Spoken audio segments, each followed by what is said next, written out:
And welcome back to my channel. My name is Gwendolyn Wright, and thank you for joining me today. So I want to apologize because my last live, okay, I just went live like a couple minutes ago. It sounded horrible, okay?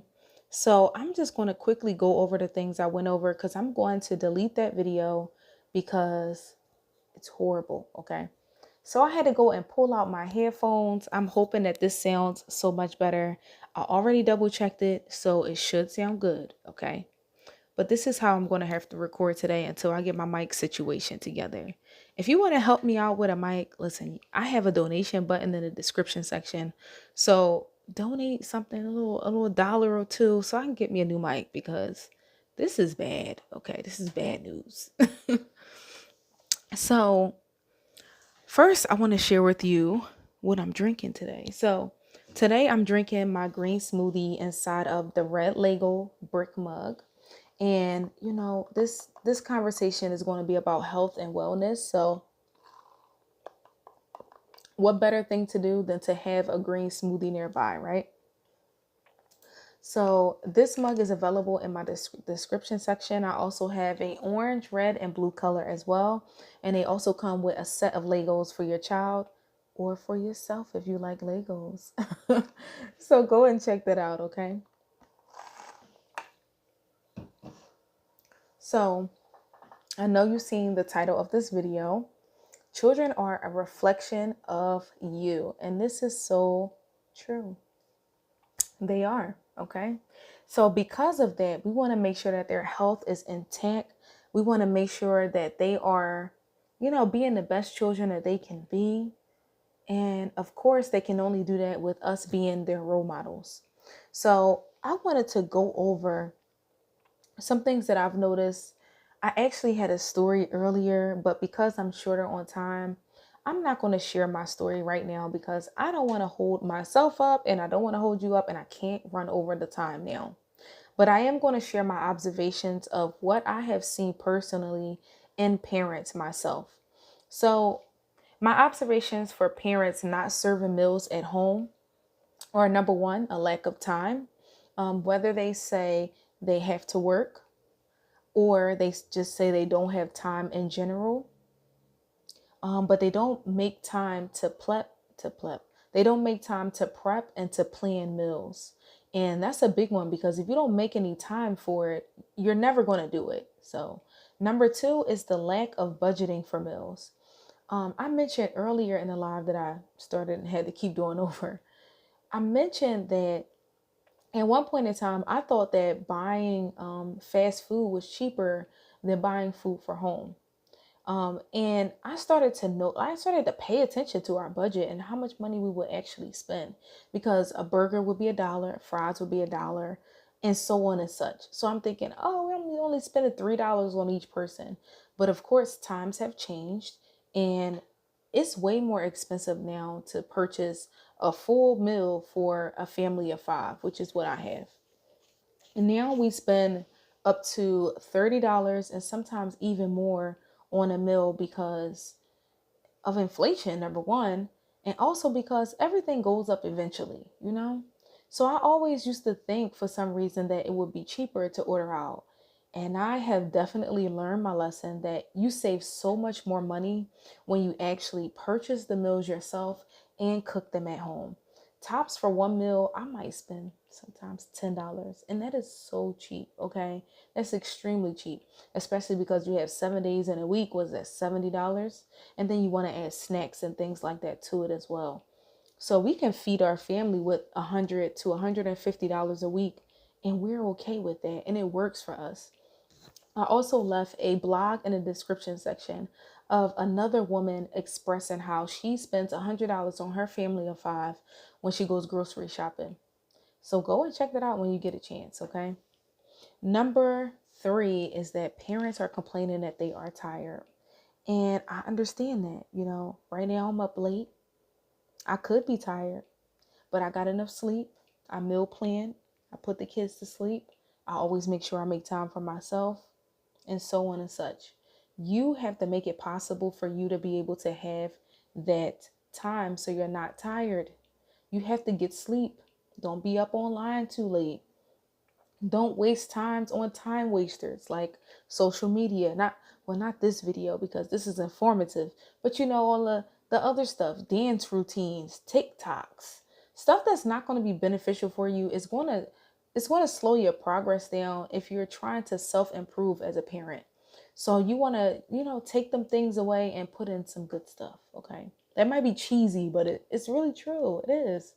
Um, Another thing is just laziness in general. A lot of people are lazy and we fall victim to just being lazy. Procrastination. That's another thing. Saying that you're going to do it and you haven't actually done it or even planned to do it. I have fell under the laziness spell before, and that was like a season in my life where I don't know, I just didn't think things could get any better. So I can say maybe a lack of hopefulness for like better times coming eventually, that can hinder a person from being able to make meals and being able to like focus on the health of their family. The next thing I have is being stressed and depressed. That's kind of what I mentioned. Like, if you're stressed about something, you definitely have to get rid of those stressors, whether it's friends, family. I don't care who it is, unless it's your children. You can't get rid of your kids or your spouse, okay? But if it's anything outside of your household that's stressing you out, you don't need that to be in your life. It's time for you to get rid of it, okay? Depression is a big one, and I know not everybody can easily get out of a depression, but if you need help, you need to seek help for the health of yourself and your children as well. Number 5, they don't have the knowledge. And when I say they don't have the knowledge, I mean maybe they just don't know how to cook. Some people just can't cook, or maybe they just are tired of making the same thing over and over again. But that's why we have YouTube. You're here right now. And YouTube is one of the best ways to be able to find recipes, to be able to get inspiration from other parents, to learn how to make things. So make sure you are doing that, okay? The next thing is that they're not even concerned about healthy living. And this is a harsh one, but it's true. Some parents just don't care. And because they just don't care about living a healthy lifestyle in general, of course, it's going to roll down onto their children. And because of that, the kids suffer. And it's not even their own doing. It's just like if they live in a household with you, what else are they supposed to do? Until they become teens, they don't really have any say so over what they eat or what's done or, activities that they do. They don't have a say so. So it's really your job to make sure that is being done. Okay, so I'm going to start this article and I'm going to try to read through it as fast as I can, but I have things that I want to mention. So I'm not going to go through it, but so fast, but I'm going to leave it right now in the description section. I'm going to pin it. So I think I already copied it. So let me pull up this live and I got to refresh this page because I forgot to do that. Okay. I probably should make sure that this live is make sure it's public. Did I make sure it was public, darling? Is this a private live, darling? It better not be. All right, let's see. Okay, here it is right here. I'm gonna copy and paste. I'm gonna make a copy and paste song because I feel like I always say copy and paste. I'm pinning it right now.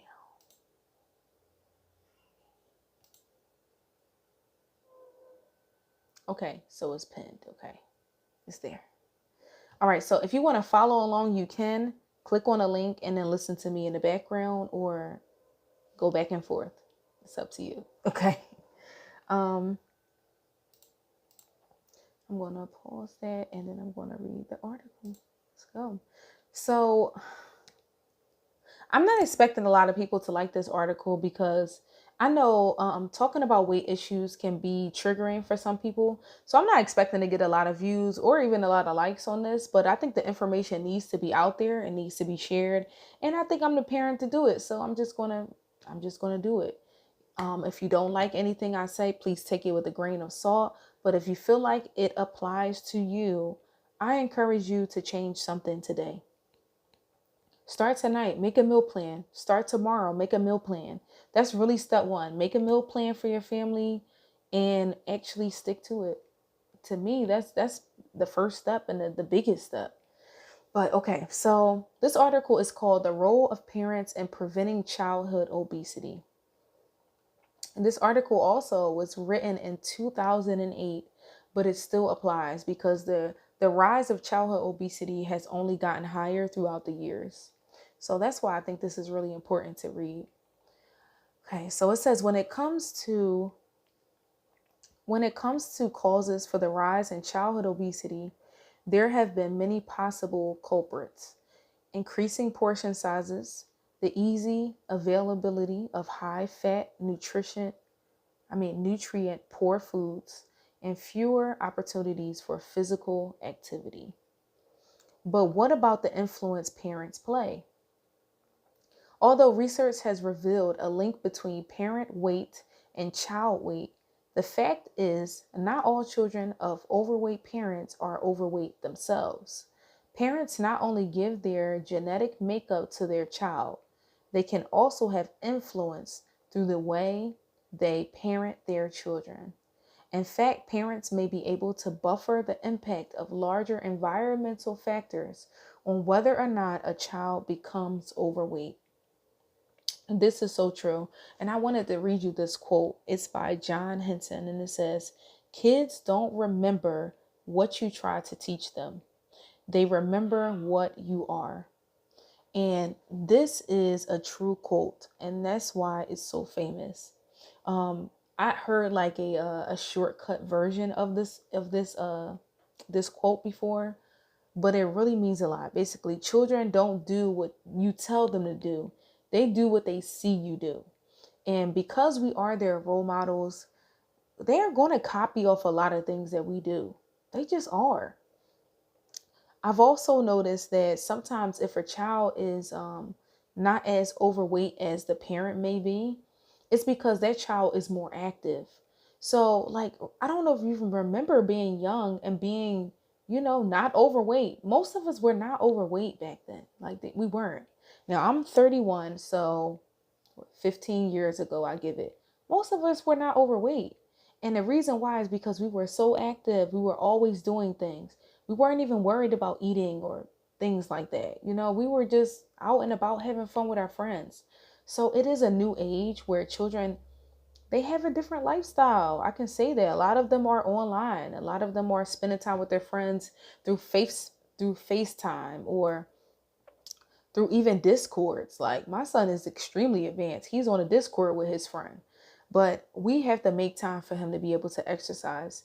And also they have that time for him at school when he has gym. They are extremely active during gym, and that's an entire hour. So you want to take all that stuff into consideration and make sure you're prioritizing those things for your child because they can't do it on their own. So it says studies have shown that parents who engage in healthier eating and activity habits are more likely to have children who mimic these behaviors as they grow into childhood. Thus, in order to get children to develop, hi, thank you for the thumbs up. In order to get children to develop healthier eating and activity behaviors, parents must first engage in these behaviors themselves. So like I said, we basically need to be their role models. We cannot even shame our children for being the way they are because a lot of times they're just copying off of our behaviors. So a lot of time your child, like I said, is a reflection of who you are. They do the things that you do. So sometimes we hate looking at the things that our children do. And the reason why is because it's just a mirror staring back at you and you don't like it. Okay, so this next one is I don't think a lot of people can do it, but I'm gonna read it anyway. I'm gonna read it anyway. Okay, it says parents can also shape their child's food preferences and eating behaviors by making sure that healthier options are readily available. Okay, this sounds so cheesy, but it's so true. Like, you just have to have it available. If a child sees it, they're gonna take it. They're gonna take it. For example, whew, this one is hitting home. Okay. For example, remove all chips and cookies from the cabinets and have fresh fruit or cut up vegetable sticks readily available and visible so that when your children are hungry for a snack, their only option is a healthy one. You know what this takes? This takes some discipline and some tenacity. Okay. And a lot of people just don't have that. Like, and to have us do it for our kids, it's like, I can't even stop eating the chips, let alone tell my child that they can't have them. It's just hard. It's extremely hard. But guess what? I got some help for you, okay? If you're on Facebook, you might not be able to see these things, but in my description section over on YouTube, I have some information, okay? I have some links for you to use, okay? So I decided to put some books in the description section that is going to help you with your discipline, because we need to be disciplined if our children are going to be disciplined. That's just how it works, okay? So the books I have suggested in the description section. Number one is Can't Hurt Me, Master Your Mind and Defy the Odds. And this is by David Goggins. So if you've ever heard of David Goggins, he is he's very cutthroat. He's hardcore. Okay. And he uses a lot of foul language. So if you don't like foul language, you can't read his books. Okay. But if you can get through that, the message is so incredible. I've read this entire book and it definitely made me a lot stronger and more disciplined. I can say that. Okay. So read that book. The link, like I said, is in the description section. And I have another book. This one is by Les Brown. So I'm going to go look at it myself because I can't remember the name of it by heart. And I did put it in the description section as well. This one is called You've Got to Be Hungry by Les Brown. This book changed my world. It flipped it upside down, turned it around. Okay. You Got to Be Hungry is a book for people wanting to have the tenacity to move forward in life without dwelling on their failures. And really, honestly, when you want to get children to be able to be better or do better, you really have to start with yourself. You have to, because like that quote said, they're really looking at you. They're looking at the person that you are. They really aspire to be what you are if you are that good example for them. And that's really where it starts. So get those books. Like I said, the link is in the description for them. They have a Kindle version and a paperback version as well. So go and check that out. Like I said, I've read them myself. I wouldn't recommend something I haven't read. So read those books. Okay. So I'm going to keep going with the article. I was in the middle of a paragraph. Okay. Their only option is a healthy one. Okay. It says the same principle works to decrease sedentary behaviors. Sedentary. I just spoke about that earlier today too. Studies have shown that children with a TV in their bedroom spend an additional hour and a half per day watching television than children without a set in their room. Excuse me. This is definitely true. I'm trying to think. So our children are not in a small room anymore. We actually moved them to a bigger space where most of us spend our time. So a TV is there, but I do recommend you doing something like this. So this might sound like a little too corporate for some people, but we have a PIN code on our TV. So when our children want to watch TV, it has to be unlocked by us. And the reason why is because this is one of the ways we're able to limit screen time so they're not watching TV all the time. Because if you leave it up to a child, like they're going to just be mindlessly watching TV forever. They're never going to do anything else. So you have to take control of that. That is your responsibility as a parent, because there are different tools out here for you to be able to control that. You are your children's teacher. You are your children's, you're their guidance. You're the person in place to build structure for them, you know? Another thing I want to suggest is an app for you. I actually made a video not too long ago, and actually maybe it was like in the summertime ish. And the video was called 5 Apps That Every Parent Needs. In that video, I actually left the video in the description section too. It's the under video recommendations. So go check that out. The app is called Family Link. And Family Link, I feel like I'm doing a promotion, but I'm not getting paid for this, by the way. But Family Link is an app where you can take all if you have Samsung, I'm sorry. If you have an iPhone, you might have to have a different app. But if you have Samsung, you're part of the Samsung family, you can use this app to be able to limit screen time. So you can put the time from the beginning that the time the phone will be unlocked so your child can use it, and then the time in which it will be I like that point emoji. I wish I really knew what it meant. Like, you should say a word so I know what you mean.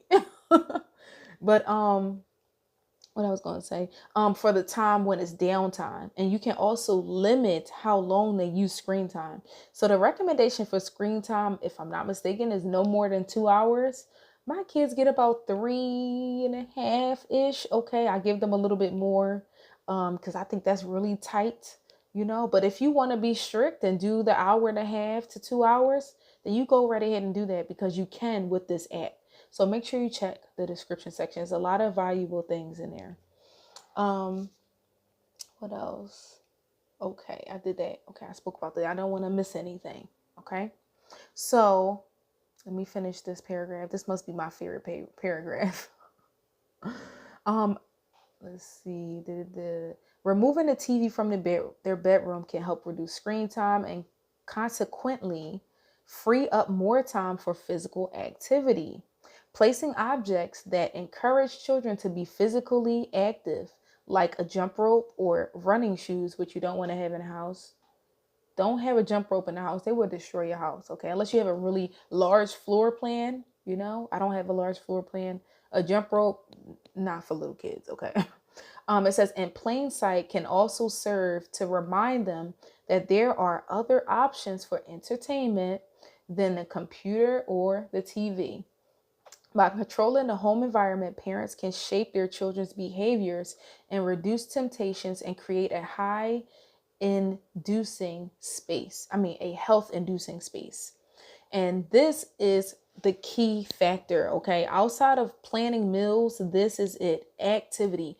When your child is sedentary, they're almost bound to just gain a bunch of weight. It's not even their fault. They're eating and they're not moving. It's really like that equation is just so simple. Okay, so I got some things here, some tips for you. Okay, so the encouragement to play. Okay, I learned this trick from the Parenting Junkie. So I'm not going to take this on my own and say I'm giving it to you. I got it from her. She is an amazing YouTuber. And she has taught me a lot about parenting. I've learned so much from her, and I want to share some of that with you here. So one of the things I learned is this trick called strewing. Okay. It's a weird word. It's spelled strewing. Strewing. Strewing for kids is the act of taking toys. Let's say, I'm gonna give you an example. Let's say you have a train set, like the tracks. You have all the wooden tracks and you have the trains. But not only do you have that, you have little action figures, or you have other little animals and things like that. Maybe you have some farm animals. The act of strewing is to take and put out the container of the tracks, sit them there, and you want to start staging some of the toys. And as you stage up these things, you want to make sure you do this when your child is already active doing something else. Okay. Don't do it in front of them, because they might not let you complete it, and then they're not going to get the gist of what you want them to do. So you're going to stage everything up. And what you do is, honestly, it's a form of manipulation, but it works. Okay. You stage it up for them, and then you just walk away. You walk away, you go do whatever you're going to do, and you never tell them to come over. You just put it in a place where they can see it, where they're going to be able to see it eventually. and you walk away, mind your business. Because if you tell your child to do something, they're probably not going to do it, right? Because they do as you do, not what you say. So because you set this up for them and you walk away, I promise you, when you come back, give it 5 to 10 minutes. They're going to be playing with it and they're going to like it. And it doesn't always have to be toys. It could be things like a container of buttons with some shoestrings or something like that. They're going to begin to play with it on their own. This also encourages independent play. Now, the good part about this is that this doesn't only work for just little children, adolescents, and stuff like that. This also works for teens. This can work for a teenager. The reason why is because you're going to pick something that's more their age range. Like, for instance, you could pull out a board game, have it already set up because you've already done half the process for them. A lot of times children don't want to start anything because they know how much work it's going to take to start building the entire thing. They have the lazy mindset, okay? So if you do half of it for them and walk away, they're going to continue to do it on their own. I know this is proven. I've done it myself. And I need to actually get back into doing it again. Because I've been homeschooling my kids, I haven't been doing it because I've been spending all day with them. But this is something I need to put back into my routine. I'm giving it to you because this is something you need to try because it actually works. And she has a full detailed video of how to do it on her channel. And I put that in the description section. So go and check that out too. That's an important links that you need to look at. Okay. So let me keep going because I think I like this subject a little bit too much. Okay. So it says, on the other hand, certain behaviors can have negative effects and should be avoided. Encouraging children to clean their plate. Oh, this is a big one. Whether they are hungry or full, teaches them to ignore their own internal satiety cues. Okay.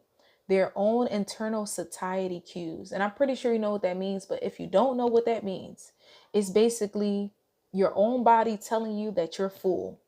So when you teach your kids you have to finish all your, now this is something I used to hear. It's crazy because I never heard it at home, but I heard it when I would go to other people's homes and I would visit, like, of course it's family members. I didn't just go to random people's houses, but my other family members had this thing where they'd be like, you better eat all your food. You have to finish your food. And I would be like, I'm full. I really don't want any more. Like, I'm full. I don't want this anymore. And they would make you eat that food. I remember plenty of times sitting in front of food and it would be cold. It would be like it was put in the refrigerator. And they would just make you sit there until you ate it. It was torture. It was torture. Luckily, my actual home, I wasn't forced to eat food, like all of my food. My aunt, because I was a woman, she taught me to be a lady. And she said, ladies do not scrape their plate. So I really love that she taught me that because that kind of helped me be able to stay intact with my health for so many years. I didn't start gaining weight until after I had my second son. That's when I started really gaining weight. But my entire childhood, I was a healthy weight the entire time. Most people know me as being like, they would call me really skinny and stuff like that. But I was a healthy weight. Okay, I was healthy. But I know plenty of children that are raised in households like this, and you are definitely hindering your child because this is how the obesity, this is really how it starts. Okay, everything starts at home. You are the first teacher for your child, and because of that, when you teach them to eat all their food, even though they're not hungry anymore, they're going to take that into their adulthood as well. Let me keep going. So, over the long run, this type of behavior may lead to overeating and a loss of any self-regulatory ability regarding food intake. So that's when basically they don't even know when they're full. They just know that they have to eat this entire meal. If they get a platter, they eat the entire platter. They don't even know that a lot of times when you get platters, did you know that that's for like 2 to 3 meals? You're not supposed to eat an entire platter. You're not. That platter is for you to share with other people. Now, they've made it more normal for you to eat the entire platter, but that could be because of the way that we were raised. I'm not sure. That's something to look into. Studies have also shown that promoting or encouraging children to eat may result in increased eating time and caloric intake, which is a fact. So allowing children to internally regulate their intake and stop eating when they are full may be a practice worth adopting. However, once children become overweight, their ability to self-regulate intake may be altered, and additional regulation or monitoring of how much and what they eat may be necessary. So this is so true. I've never told my son to. I'm talking about my oldest son. I've learned a lot of things being his parent, and I was able to change the bad habits that I had for my little ones. So we always tell them all the time, like, you're our example of how to be a parent. We made so many mistakes, and like we've learned from them, and we want to be better. So now that we know how to be better, this is the new information. Okay, we have to change. This is what we have to do. And he knows, like, he has to respond accordingly or whatever. But when he was younger, I gave him so much. I just would give him snacks all the time. I always felt like he just, like, kids, they like to eat. Like, they want to munch. They want to just eat all the time. So I would always be giving him snacks. And I noticed that sometimes when we would go out, this is a little embarrassing, but he would cry for snacks that he's seen other people with. For me, I didn't even understand why. I'm like, I just gave him snacks before we got in here. Why is he acting like that? It could be because he was just a toddler at the time, or it could be because I messed him up. It was me. Okay, so this video is not only for you. I'm holding myself accountable too, because a lot of times us parents, we don't even know until somebody brings it to our attention, or until we see a behavior in our child that we're like, oh no, I don't understand why they're doing this. And we have to reevaluate ourselves. And this is when we have to be accountable for our actions, because most times this article is saying it, children are obese because of their parents, because we control, at least at a minimum, 75% of what they eat. We do. Unless they're teens and they're out all day long, all the time. If they're home, if they go to school and they're at school during that time frame, but they come home right afterwards and they're always there with us on the weekends, and we're in control of that, and that's our responsibility. It really is.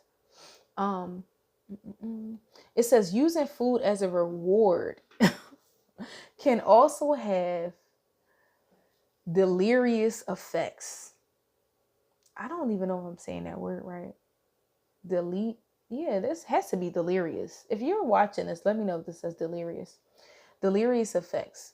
While it is easy to promise children some ice cream, if they eat their broccoli, this behavior can result in a tendency to devalue the broccoli and increase the desirability of ice cream. Ooh, that stung. That stung me really hard. And the reason why is because I do this sometimes. I do. And this is a bad habit of mine. It's like, I'll be like, well, if you eat all your vegetables, you'll get pie. Because I like to make pies. Okay, I'm a pie girl. If you eat all your vegetables, you'll get some pie. If you eat all your vegetables, you can have ice cream, like the article said. If you eat all your vegetables, you can have some candy. I use it as a reward, and I'm not even conscious about it, I think this is something like a lot of parents do. I think this one is really common, honestly. Eating broccoli becomes a chore and simply a means to get to the reward food. Ice cream, in contrast, praising children for eating their vegetables may help to develop a intrinsic desire to eat the vegetable and cultivate the ability to eat it for itself, not as it means to another food. Oh my goodness, this is so sad. I'm so disappointed in myself for this. Wow, just wow. Okay, so some things are coming up, okay? So I'm going to read this next one first. Parents can also affect their children more broadly via their parenting style. What kind of parenting style do you have? The general pattern of parenting that provides the emotional background to the parent-child relationship. One particular parenting style, oh goodness, the authoritative approach has been associated with better child outcomes along many dimensions. This parenting style can be described as one of warmth and sensitivity to the child's developmental needs. These parents are emotionally involved with their children, but also express certain expectations and define clear boundaries for them. They are considered to be firm but flexible, allowing children to express their independence, but within the confines of certain rules, right? Interestingly, this parenting style has also been associated with a lower prevalence of childhood obesity. Encouraging the use of this parenting style in conjunction with specific health promoting behaviors may have the greatest impact on the development of healthy eating and activity behaviors among children. This is so true. This is so true. So I actually wrote down my parenting style, right? And some things that I want to adopt into my parenting style, which I've already started working on, but it's something that I keep in the forefront of my mind when I'm like feeling like I'm getting overwhelmed or I'm frustrated with my children at the time. But one of the things I want to do is I want to yell less and listen more. And I think all parents can benefit from this because we can actually know what our children are thinking. We could find out what they actually want, um, where they're coming from, their point of view. I actually left a video in the description section on like how to yell at your children less and basically listen more to them, but actually how to do it. And this video helped me a lot. So go and check that out and, come back and comment if it helps you in some kind of way. The second thing I want to work on is keeping my word. There are some things I do not keep my word on. It can be due to time. I haven't had enough time to fit in whatever the thing is. But another thing, keeping my word in a different way, as in, if I say you can't have this, or you are not allowed to have this, sticking to that. I think as a mother, that's something that is like a flaw for us, especially really feminine mothers. Like we can be really soft and, be like, oh, he's so sad. I feel bad, and just give it to him anyway. That's something I have to work on, is being a little more stern with my children. I'm lucky that I have their father, so he helps me a lot with that. And he'll be like, listen, okay, you told them this, we got to stick to that, or I'll let you know that this is what needs to be done. So he helps me with like the structure. So that's what he's there for.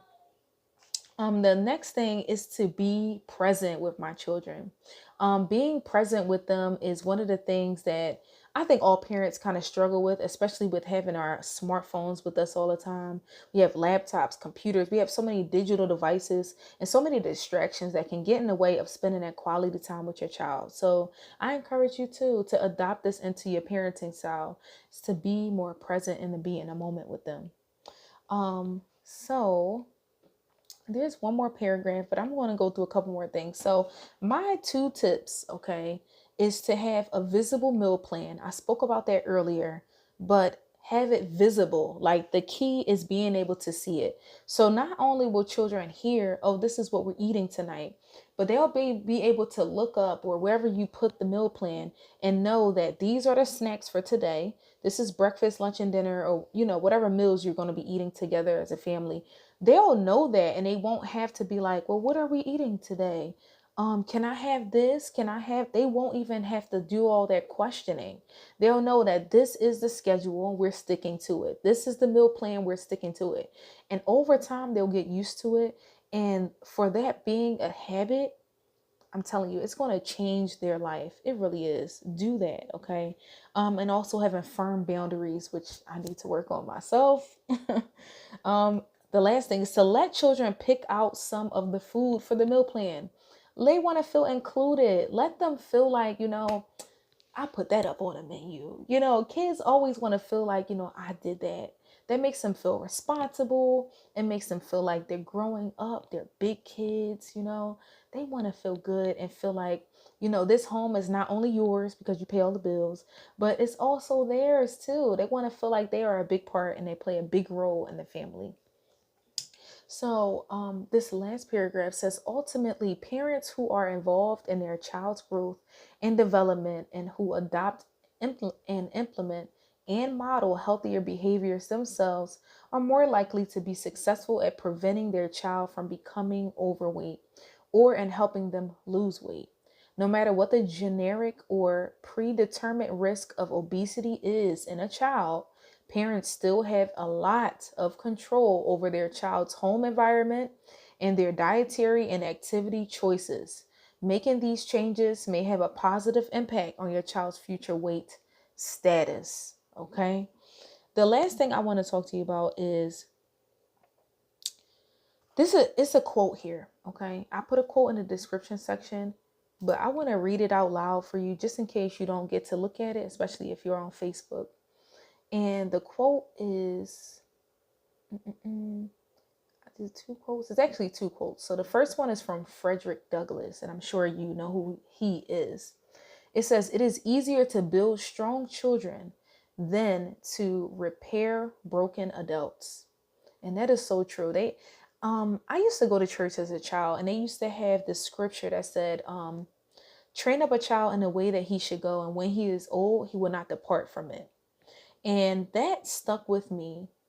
Just the way that I was raised, a lot of those things stuck with me because now that I'm older, things like leaving food on the plate and not scraping my plate like my aunt used to teach me have stuck with me. When I go out to restaurants, when I eat at home, I'm not like scraping the plate or licking the plate. Like it taught me good manners, but it also taught me like, you're okay. You had enough to eat. You know, you don't have to eat anymore. You're going to get another meal. It's coming. Okay. And the other quote that I wanted to read to you, it's by Rita PIERSON. You may not be familiar with her, so I also left a link to her movement. Her movement is helping children and families. So her quote says, "Every child deserves a champion, an adult who will never give up on them, who understands the power of connection and insists that they become the best that they can possibly be." And this is from Rita PIERSON. I think that's a really powerful quote. And if you take that quote and apply it to your life, I'm telling you, it will definitely change your life and your child's life as well. So I want to thank you so much for watching this video. Also, don't forget to check out my mug. Even though I stopped drinking my green smoothie, I forgot. This mug is going to be in the description section over on YouTube. So if you aren't subscribed to my channel, please go subscribe to my channel, okay? The link is in my bio on Facebook, okay? So go subscribe to my channel and go and get this mug, okay? The link is going to be in the description section. I have 3 different colors: orange, blue, and red. And if you don't know what to do, just be naturally you, and I'll see you in my next video. Bye.